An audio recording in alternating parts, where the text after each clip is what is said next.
ভারী বৃষ্টিপাত ও পাহাড়ি ঢলে সিলেট ও সুনামগঞ্জের আরও বিস্তীর্ণ এলাকা প্লাবিত হয়েছে। পানিবন্দী হয়ে পড়েছে প্রায় 12.5 লাখ মানুষ। আশ্রয় কেন্দ্রগুলোতে আশ্রয় নিয়েছে প্রায় 30,000 মানুষ।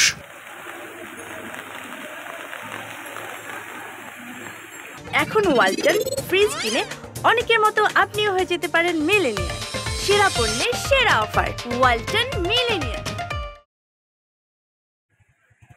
আজ সকাল 9টায় সুরমা নদীর পানি সিলেটের কানাইঘাট উপজেলায় বিপদসীমার 91 সেন্টিমিটার উপর দিয়ে প্রবাহিত হয়েছে, যা গতকাল সন্ধ্যায় 122 সেন্টিমিটার উপর দিয়ে প্রবাহিত হচ্ছিল।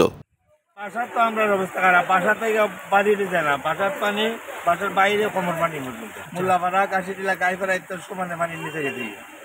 90% পানির নিচে আছে গরদুয়ার। মানুষ যত কষ্ট আছে, খুবই কষ্ট আছে।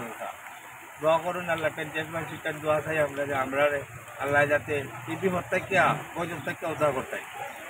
ঈদের দিন সকাল থেকে পানি আমাদের বাসায় তো করতে পারি না, ঈদের নামাজও অনেকে পড়তে পারি না, আবার অনেকে গিয়ে মাত্রে পড়ছি, অনেকে পড়তে পারে নাই।